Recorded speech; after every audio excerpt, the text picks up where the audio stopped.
শেষ পর্যন্ত অনুব্রত মণ্ডল, সেই অনুব্রত মণ্ডল যে অনুব্রত মণ্ডল তিহার জেলের ভাত খেয়ে এসছে, সেই অনুব্রত মণ্ডল যে অনুব্রত মণ্ডল কথায় কথায় বলতো রাস্তায় উন্নয়ন দাঁড়িয়ে রয়েছে, গুরু বাতাসার কথা বলতো, এমনকি পুলিশকে উদ্দেশ্য করে বোমা মারাটারও কথা বলতো, সেই অনুব্রত মণ্ডল যে অনুব্রত মণ্ডল পুলিশের আইসিকে ফোন করে অকথ্য অশ্রাব্য ভাষায় গালিগালাজ করেছে, সেই অনুব্রত মণ্ডলের শেষ পর্যন্ত সময় হয়েছে এসডিপিও অফিসে হাজিরা দেওয়ার। 5 দিন পর তিনি এসডিপিও অফিসে হাজিরা দিয়েছেন এবং সেখান থেকে বেরিয়ে কার্যত জল মাপছেন অনুব্রত মণ্ডল। বলছেন যে আগে দেখি পরবর্তীতে কি হয়, তারপর না হয় বলবো। ইঙ্গিতপূর্ণ মন্তব্য বীরভূমের প্রাক্তন জেলা সভাপতি।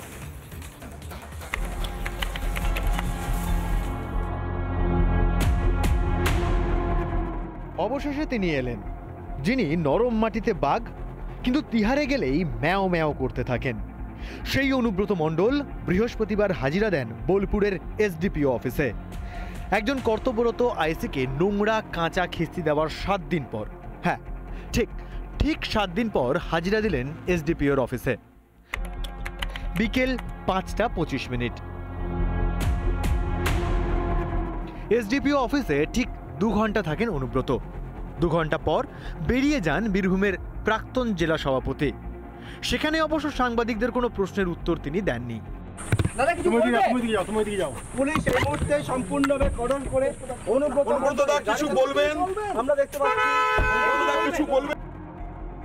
তবে 2 ঘন্টা জিজ্ঞাসাবাদের পরও বেশ ফুরফুরে তৃণমূল নেতা।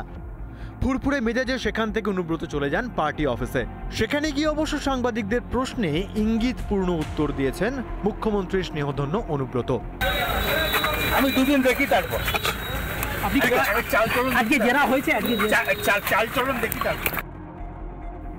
যত খারাপ কথাই বলুক না কেন অনুব্রত, নাম কাওয়াস্তে জিজ্ঞাসাবাদ করা হলেও আদেও কি ব্যবস্থা নেওয়া হবে? জিজ্ঞাসাবাদ তো হলো, গ্রেপ্তারি কি হবে? কি অনুব্রত মণ্ডলকে নিয়ে কিছু বলবেন?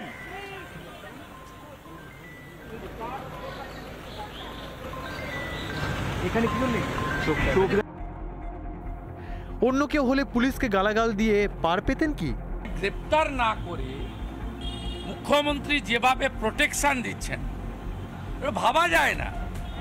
অনুব্রত মণ্ডল টন্ডল কেউ নয়, যত রেপিস্ট, যত খুনি, যত জঙ্গি, যত জিহাদি, যত রোহিঙ্গা অনুপ্রবেশকারী, যত চোর, সকলের একমাত্র প্রোটেক্টর, আর্কিটেক্টর এবং ছাতা, তার নাম হলো মমতা।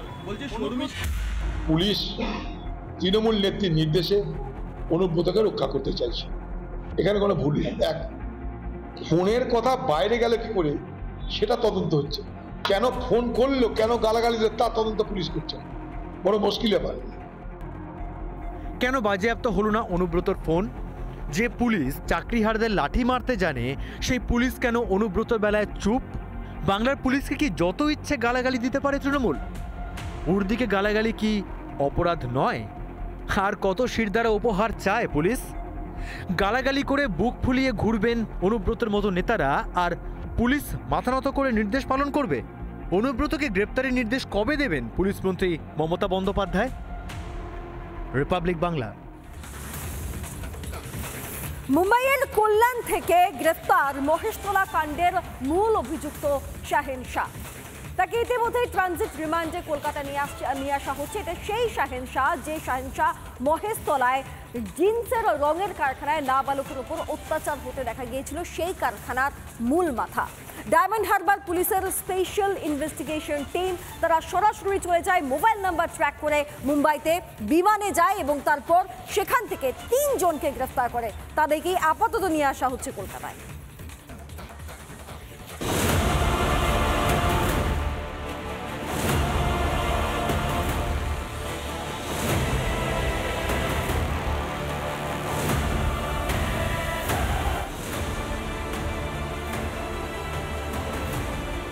গ্রেফতার শাহিন শাহ। মহেশতলায় অপরাধ করে মুম্বাইয়ে গিয়ে গা ঢাকা দিয়েছিল শাহিন শাহ।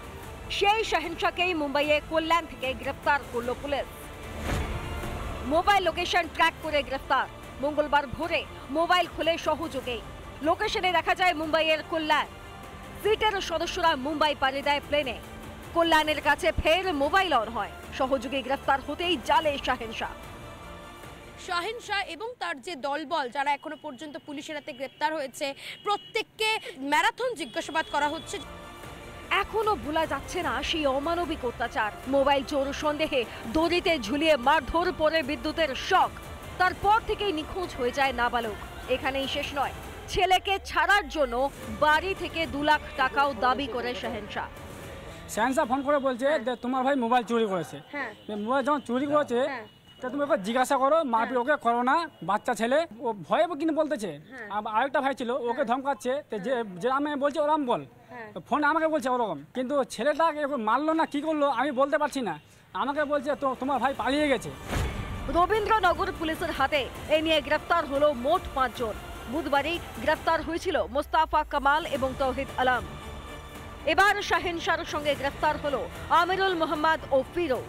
তাদেরকে আনা হবে এই ডায়মন্ড জেলা পুলিশে অন্তর্গত রবীন্দ্রনগর থানায় এবং তাদেরকে জিজ্ঞাসাবাদ চালানো হবে যে নাবালক আসলে সে কোথায় আছে, বা তাকে হত্যা করেছে না তাকে অন্য কোনো জায়গায় সরিয়ে রেখেছে। এই সব বিষয়গুলো কিন্তু খতিয়ে দেখতে চাইছে তদন্তকারী আধিকারিকেরা। শিশু শ্রম বিরোধী আইনকে বুড়ো আঙুল দেখিয়ে কারখানায় কিভাবে নাবালককে কাজে নিয়েছিল শাহিন শাহ? বাংলা জুড়ে কেন বাড়ছে এত অপরাধ? কত ঘটনা প্রকাশ্যে আসছে না? এটা তো হিমশৈলের চূড়া মাত্র। কোনো জাস্টিস এরা যদি না দিতে পারেন, স্পেসিফিক প্রজেক্ট যদি না দিতে পারেন, তাহলে বাচ্চাদের এখানে সত্যি কঠিন জীবন ফেস করতে হয়। নাবালক নিখোঁজ হয়ে যাচ্ছে, কোথায় যাবে বাংলার মানুষ আমার জানা নাই। কিন্তু এটা সত্য যে বাংলায় আইন শৃঙ্খলা বলে আর কিছু অবশিষ্ট থাকছে না। শাহিন শাহর অনুগামীদের মোবাইল ফোন থেকে উদ্ধার হয়েছে আরও একটি ভিডিও। এবার শাহিন শাহকে জেরা করেই হয়তো অপরাধের হিসাব মেলাবে পুলিশ। এলিনা ভট্টাচার্য, রাজু মুখার্জি ও তুষার বিশ্বাসের রিপোর্ট, রিপাবলিক বাংলা। যত সময় যাচ্ছে বাড়ছে উৎকণ্ঠা। মহেশতলার ওই রঙের কারখানা তো সোমবার থেকেই বন্ধ। তাহলে নাবালক কোথায় কোথায় রয়েছে সেই নিয়ে উৎকণ্ঠা বাড়ছে। তার কারণ শাহিন শাহ গ্রেফতার হয়েছে, তার সহযোগীরা গ্রেফতার হয়েছে, এখনো অবধি নাবালকের কোনো খোঁজ নেই। দেখুন, নাবালককে মারধরের আগে কিভাবে বেঁধে রাখা হয়েছিল। তাকে দিয়ে জোর করে কথা বলানোর চেষ্টাও হয়েছিল। মোবাইলটা 2 লাখ টাকা আছে, শুনে নে। কেতনা আছে? 2 লাখ। বুঝা ভালো? মুখ দেবো কেটেছে 2 লাখ। টাকা কি যাচ্ছে? 2 লাখ টাকা তারপরে উল্টো করে ঝুলিয়ে রেখে চলে মারধর, দেওয়া হয় বিদ্যুতের শক, এমনটাই অভিযোগ। তারপর কি হলো? কোথায় সে নাবালক? এতদিন পরেও তার খোঁজ মিলছে না কেন? তাদের এবার জিজ্ঞাসাবাদ করা হবে সেই নাবালক কোথায় রয়েছে, সে কি আদৌ জীবিত অবস্থায় রয়েছে নাকি তার সঙ্গে এমন কিছু চূড়ান্ত ঘটনা তারা ঘটিয়ে ফেলেছে যেখান থেকে তাকে আর ফিরিয়ে আনা যাবে না। দেখতে দেখতে পেরিয়ে গেছে 8 দিন। এবার পুলিশের ওপরেও ভরসা হারাচ্ছে নিখোঁজ নাবালকের পরিবার। কালকে আমাকে ডেট দিয়েছিল যে আমরা 2-1 দিনের মধ্যে করে দিব, কিন্তু এখনো তো করে নেই। তা আমরা আর কি করব? ভরসা দিচ্ছে কিন্তু ভরসা তো করছে। নাবালককে কোথায় নিয়ে গেছে শাহিন শাহ? মুম্বাইয়ের কল্যাণেই নিয়ে যাওয়া হয়েছে নাকি অন্য কোথাও রাখা হয়েছে তাকে? আদৌ কি নাবালক জীবিত আছে? যদি জীবিত থাকে তাহলে কোথায় সে? কিন্তু পরিবার অবশেষে রাস্তা অবরোধ করতে বাধ্য হয়। এখানেই কিন্তু সেই রাস্তা অবরোধ করে আগুন জ্বালিয়ে বিক্ষোভ দেখায় এবং তারপর আজ কয়েকদিন পার হয়ে যাওয়ার পরে আজ পরিবার খবর পায় যে মূল যে অভিযুক্ত শাহিন শাহ ও তার যে আরও 2 সঙ্গী 3 জনকে গ্রেপ্তার করে পুলিশ মুম্বাই থেকে। তবে ঘটনার পর কবে শাহিন শাহ কলকাতা ছেড়েছিল এবং কোন পথে স্টেশন গিয়েছিল তা নিয়েও তদন্ত শুরু হয়েছে। শাহিন শাহর সঙ্গে কারখানা ছাড়ার সময় কারা ছিল তাও জানার চেষ্টা করছে সেট। তুষার বিশ্বাস, রাজু মুখার্জি ও এলিনা ভট্টাচার্যের রিপোর্ট, রিপাবলিক বাংলা। অত্যাচারী শাসকের উপমা দিতে গিয়ে এখনো অবধি নাম উল্লেখ করা হয় সম্রাট নিরো। সেই একই বন্ধনীতে তো চলে এলো বেঙ্গালুরুর কংগ্রেস সরকার। কেনই বা বলা হবে না? যখন একের পর এক মানুষ পদপিষ্ট হচ্ছে একদিকে, তখন অন্যদিকে বেঙ্গালুরুর উপমুখ্যমন্ত্রী ক্রিকেট ফ্যানদের ঘাড় ধাক্কা দিতে ব্যস্ত। প্রকাশ্যে এসেছে ওই দিনের একটি নির্দিষ্ট ভিডিও, যা দেখে কংগ্রেসের নির্লজ্জতা আরও একবার সামনে আসবে। ছবিটা ভালো করে দেখুন তো, কিছু বুঝলেন? কে বলুন তো, যিনি একজন ক্রিকেট ফ্যানের মাথায় চাটি মারলেন? ঠিক ধরেছেন, ইনি কর্ণাটকের উপমুখ্যমন্ত্রী ডি.কে. শিবকুমার। শুধু কি মাথায় চাটি, কিভাবে ওই ক্রিকেট ফ্যানকে ঘাড় ধাক্কা দিলেন দেখুন। কিন্তু তার অপরাধটা কি? ছবি তোলার সময় বেচারা না বুঝে ফ্রেমের মাঝখানে এসে গিয়েছিলেন। তার জেরে ক্ষেপে লাল উপমুখ্যমন্ত্রী। অর্থাৎ যে রাজ্যের সরকার ভিড় নিয়ন্ত্রণ করতে হিমশিম খায়, যারা জানে না সুষ্ঠুভাবে একটা অনুষ্ঠান আয়োজন করতে, তারা জানে পারফেক্ট ফটো ফ্রেম বজায় রাখতে। সত্যি এই ধরনের নির্লজ্জতা कांग्रेस पक्षे संभव। कर्नाटक के बेंगलुरु में जो हुआ है, it was a government manufactured stampede. Minister Siddaramaiah कहते हैं ऐसे स्टैम्पीड तो बाकी जगहों में होते रहते हैं। This is sheerly the failure of the state government. Chief minister and the deputy chief minister have to resign for the death of 11 innocent people। Rahul Gandhi DK. Shiv Kumar और सिद्धरामैया जी से सवाल पूछे, क्या राहुल गांधी तलब करेंगे दिल्ली? क्या इनसे रेजिग्नेशन लेंगे? We are waiting for the response of Mr. Rahul Gandhi as well।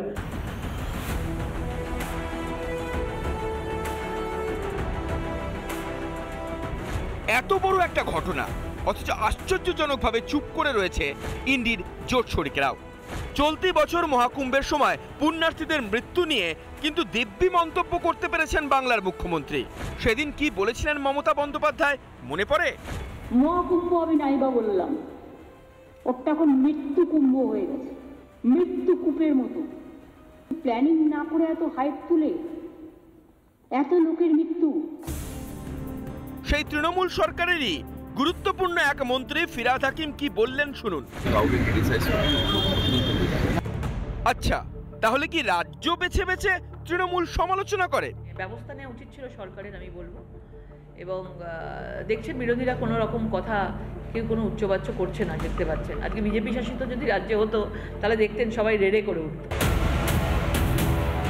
Cricket মানে একটা আবেগ, ফ্যানদের উন্মাদনা। যেখানে রাত থেকে স্টেডিয়ামের বাইরে সমর্থকরা ভিড় করেছিলেন, তা জানত না সিদ্ধরামাইয়া সরকার।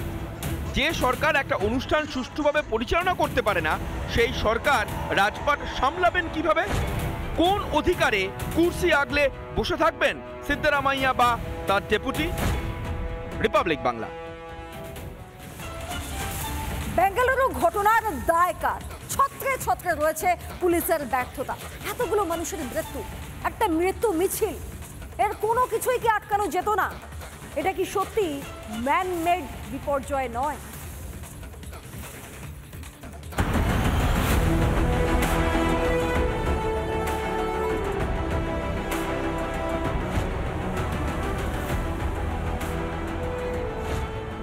চেন্নাস্বামী স্টেডিয়ামের বাইরে যা হলো, তার নিছকই দুর্ঘটনা নাকি ইচ্ছাকৃত বিপর্যয়? ৩৫,০০০ স্টেডিয়ামে কি করে ২ লাখ মানুষ ঢুকলো? সংকীর্ণ প্রবেশ পথে কেন ভিআইপি গাড়িকে ছাড় দেওয়া হলো? কেন নোটিশ ছাড়া অনুষ্ঠানের আয়োজনই বা করা হলো? কেন বিনামূল্যে অতিরিক্ত পাস বিলি করা হয়েছিল? কেন দর্শকদের অবাধ প্রবেশের অনুমতি দেওয়া হয়? সংকীর্ণ প্রবেশ পথে দর্শকদের অনুমতি কেন দিল প্রশাসন? मना कर रही थी बताया जा रहा है, फिर भी ये करवाया गया। किसके दबाव में? एम्बुलेंस नहीं थी, बेसिक चीज़ें जो थी, प्रेपरेशंस थी, वो नहीं की गई थी। और अब जिम्मेदारी उठाने के बदले कभी कोई क्राउड के ऊपर दोष डाल रहे हैं, जैसे डिप्टी चीफ मिनिस्टर या चीफ मिनिस्टर बोल रहे हैं कि ऐसी घटनाएं अलग राज्यों में होती है। तो एक तो ये राज्य प्रायोजित मानव निर्मित हत्या, और दूसरा जिम्मेदारी का ठीकरा किसी और पर डालना। कांग्रेस पार्टी को शर्म आनी चाहिए। এই পদপিষ্টের ঘটনায় মামলা হয়েছে কর্ণাটক হাইকোর্টে। রাজ্যের কাছে রিপোর্ট চেয়েছে উচ্চ আদালত। ইভেন্ট ম্যানেজমেন্টকেও নোটিশ দিয়েছে আদালত। ঘটনার সময় কোনো অ্যাম্বুলেন্স ছিল কি? অনুষ্ঠানের জন্য অনুমতি নেওয়া হয় কি? এদিন সিদ্ধরামাইয়া সরকারের কাছে প্রশ্ন করে হাইকোর্ট। অন্যদিকে বেঙ্গালুরুতে পদপিষ্টের ঘটনায় রয়্যাল চ্যালেঞ্জার বেঙ্গালুরুর বিরুদ্ধে এফআইআর দায়ের করা হয়েছে।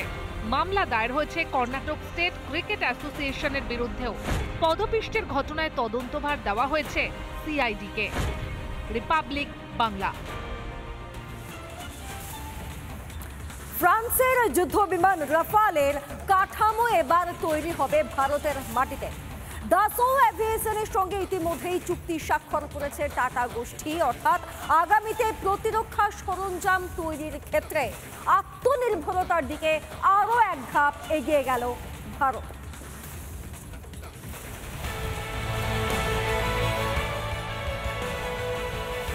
ভারতের বায়ুসেনার বড় ভরসা রাফাল যুদ্ধ বিমান। মাল্টিরোল এই ফাইটার জেট বিভিন্ন ধরনের ক্ষেপণাস্ত্র বহনে সক্ষম।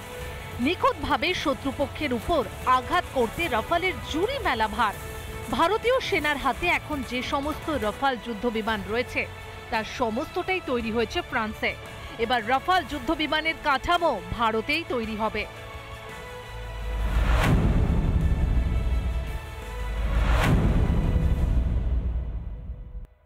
ফরাসি সংস্থা দাসো এভিয়েশনের সঙ্গে চুক্তিবদ্ধ হয়েছে টাটা গোষ্ঠী।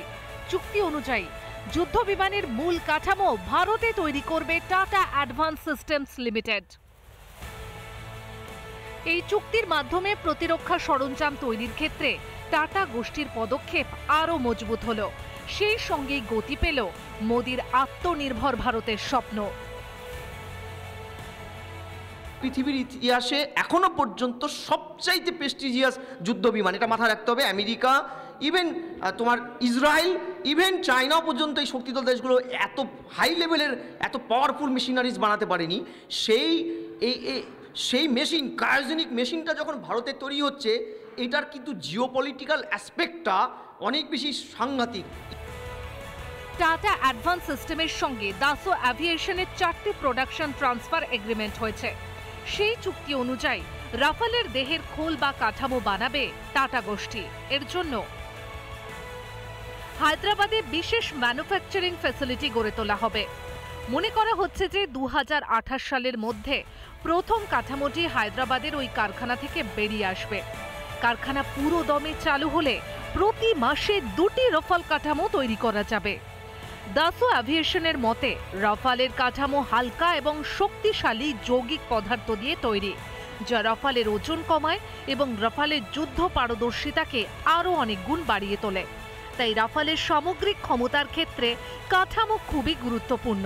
সেই কাঠামোই হায়দ্রাবাদে তৈরি করবে টাটা গ্রুপ, যা অত্যন্ত তাৎপর্যপূর্ণ, কারণ প্রথমবার রাফালের দেহাংশ ফ্রান্সের বাইরে তৈরি করা হবে। রিপাবলিক বাংলা। কাউন্টডাউন শুরু, আর কিছুক্ষণের মধ্যে জম্মু কাশ্মীরের মাটি দিয়ে চলবে semi high speed Vande Bharat train. আগামীকালে দেশের প্রধানমন্ত্রী নরেন্দ্র মোদী কাশ্মীরে যাচ্ছেন উপহারের ডালি নিয়ে। উদ্বোধন করবেন সর্বোচ্চ চেনাব সেতু এবং অঞ্জি সেতুর। আর কিছুক্ষণের মধ্যেই এক সূত্রে গাঁথতে চলেছে কাশ্মীর থেকে কন্যাকুমারী।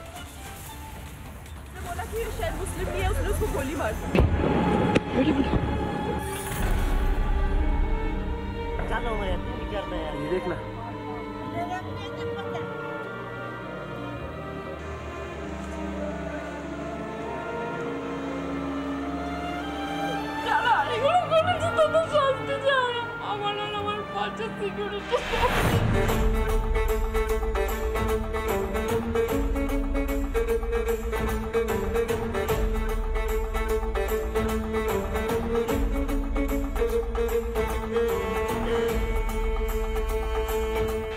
मोदी की नसों में लहू नहीं, गरम सिंदूर बह रहा है। Terrorism has no defined logic. We also said that in case Pakistan hits us, hits military establishments, we will hit them back, we'll hit them harder. Operation সিঁদুরের পর প্রথমবার জম্মু কাশ্মীরে প্রধানমন্ত্রী মোদী সঙ্গে নিয়ে যাবেন ঝোলা ভরে উপহার। শুক্রবার চালু হতে চলেছে বহু প্রতীক্ষিত চেনাব ব্রিজ। রিয়াসিতে প্রধানমন্ত্রী মোদী উদ্বোধন করবেন বিশ্বের বিস্ময় চেনাব রেল সেতুর, যে রেল সেতু উধামপুর, শ্রীনগর, বারামুলা রেলওয়ে লিঙ্কের অংশ। স্বাধীনতার পর প্রথমবার কাশ্মীর কন্যাকুমারীর সঙ্গে জুড়ে যাচ্ছে রেলপথে। চেনাব নদীর ওপর ধনুকের মতো বাঁকানো উচ্চতম রেল সেতু, উচ্চতায় যা হার মানাবে প্যারিসের আইফেল টাওয়ারকে। সেতুর উচ্চতা চীনের বেপান নদীর ওপর নির্মিত ডুগ সেতুর উচ্চতার থেকেও বেশি। এই রেল সেতুর উচ্চতা 359 মিটার আর দৈর্ঘ্য 1315 মিটার। চারদিকে পাহাড়, নিচে চেনাব নদী আর মাঝে মেঘেদের খেলা, আর এর মধ্যে দিয়ে ছুটে যাবে ট্রেন। এদিনই উদ্বোধন করবেন অঞ্জির রেল সেতুও। ভারত যে অপ্রতিরোধ্য, ভারতের বিরুদ্ধে ষড়যন্ত্রকারীদের সেই বার্তা শুক্রবার জম্মু কাশ্মীরের মাটি থেকে আরও একবার তুলে ধরবেন প্রধানমন্ত্রী। রিপাবলিক বাংলা।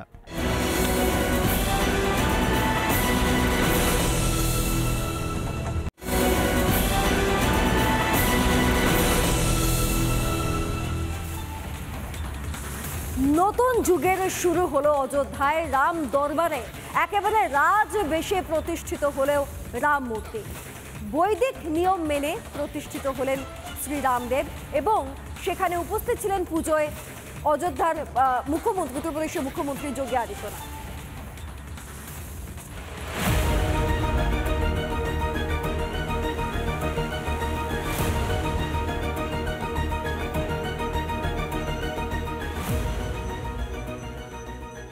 অযোধ্যায় রাম দরবারের উদ্বোধন। রাম মন্দিরের দ্বিতীয় দফার উদ্বোধন হল বৃহস্পতিবার। তিথি মেনে নির্ধারিত সময়ের মধ্যে প্রাণ প্রতিষ্ঠা হল রাজবেশে উপবিষ্ট মাতা জানকীর সঙ্গে শ্রীরামের মূর্তির। সাদা মাকরানা মার্বেল দিয়ে তৈরি রাম দরবার। সেখানে রাম সীতার সঙ্গেই রয়েছেন লক্ষণ, ভরত, শত্রুঘ্ন এবং বজরংবলী। বিশেষ যজ্ঞ ও বেদ মন্ত্রোচ্চারণের মাধ্যমে মূর্তিগুলিতে প্রাণ প্রতিষ্ঠা সম্পন্ন হয়। এতদিন মন্দিরের গর্ভগৃহে রামলালা বিরাজমান ছিলেন। গত বছরের 22শে জানুয়ারি রামলালার প্রাণ প্রতিষ্ঠার সময় হাজির ছিলেন প্রধানমন্ত্রী নরেন্দ্র মোদী। এদিন দ্বিতীয় দফার প্রাণ প্রতিষ্ঠায় উপস্থিত ছিলেন উত্তরপ্রদেশের মুখ্যমন্ত্রী যোগী আদিত্যনাথ। এদিনই ছিল যোগী আদিত্যনাথের 53তম জন্মদিন। প্রাণ প্রতিষ্ঠার পুজো ও আরতিতে অংশ নেন উত্তরপ্রদেশের মুখ্যমন্ত্রী। রাম দরবারে মূর্তির প্রাণ প্রতিষ্ঠা ছাড়াও সূর্যদেব, দেবী দুর্গা, অন্নপূর্ণা দেবী, সপ্তঋষি সহ আরও একাধিক দেবদেবীর মূর্তিরও এদিন অভিষেক ও প্রাণ প্রতিষ্ঠা হয়। সম্পূর্ণ বৈদিক রীতি মেনে চলে আচার অনুষ্ঠান। সারা দেশ থেকে আসা 101 জন আচার্য দ্বিতীয় দফার প্রাণ প্রতিষ্ঠার পুজোয় অংশ নেন। দ্বিতীয় দফার এই উদ্বোধন ঘিরে নতুন করে সেজে উঠেছে অযোধ্যা। রিপাবলিক বাংলা।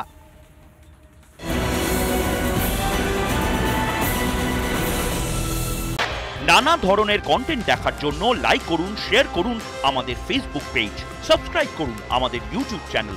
পাশাপাশি অন্যান্য ব্রেকিং নিউজের জন্য অবশ্যই চোখ রাখুন রিপাবলিক বাংলায়।